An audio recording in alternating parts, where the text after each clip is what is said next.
मूळचा लातूरचा असलेल्या विराग मरेला लहानपणापासूनच क्रिकेटचं वेड, मात्र परिस्थितीमुळे त्याला क्रिकेटचं प्रशिक्षण घेता आलं नाही। त्यामुळे त्याचं भारतीय संघात खेळण्याचं स्वप्न हे स्वप्नच राहिलं।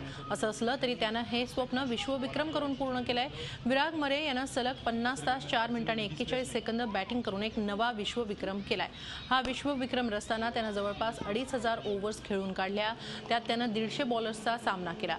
5 दिवसांमध्ये विराजनं यामध्ये 27 वेळा ब्रेक घेतला, तर तो 7 वेळा आउटही झाला। त्याच्या या विक्रमाची नोंद गिनीज बुक ऑफ वर्ल्ड रेकॉर्डमध्ये करण्यात आली आहे। त्याच्याशी संवाद साधलाय आमच्या प्रतिनिधी अश्विनी पवार यांनी। भारतामध्ये क्रिकेटला खेळ नाही तर धर्म मानलं जातं आणि क्रिकेटच्या याच प्रेमाखातर विराग मरे याने एक नवीन वर्ल्ड रेकॉर्ड केलेला आहे। विरागनं तब्बल 50 तास 4 मिनिट आणि 51 सेकंद बॅटिंग केलेली आहे आणि त्याच्या रेकॉर्डची नोंद जी आहे ती गिनीज बुक ऑफ वर्ल्ड रेकॉर्डमध्ये झालेली आहे। विराग आता माझ्यासोबत आहे। विराग, सगळ्यात पहिल्यांदा तुझं खूप खूप अभिनंदन। वेलकम, धन्यवाद।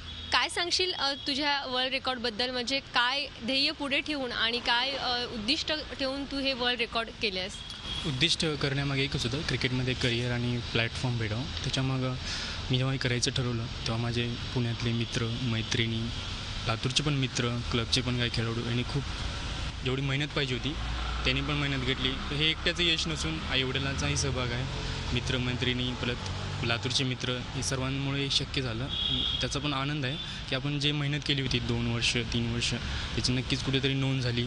देशाचं क्रिकेटमध्ये अस्तित्व नसताना पण मी एक देशाचं नाव उंचावू शकलो, महाराष्ट्राचं नाव उंचावू शकलो, जिल्ह्याचं नाव करू शकलो, त्याचा नक्कीच मला आनंद आहे। मित्रांमुळे मैत्रिणीमुळे परत काही क्लबचे खेळाडू होते, पुण्याचे अतुल गायकवाड सर याने पण खूप मदत केली। नेक्स्ट क्रिकेट अकॅडमीचे हेड आहेत त्यांनी पण मला बॉलिंग मशीनसाठी मदत केली। त्यांच्या हे सर्वांमुळं मी 50 तास कंटिन्यू फलंदाजी करण्याचा वर्ल्ड रेकॉर्ड करू शकलो। व्हिडिओ जर्नलिस्ट प्रदीपसह Ashwini Pawar, Zee media, Pune. Zee 24 तास रहा एक पाऊल पुढे।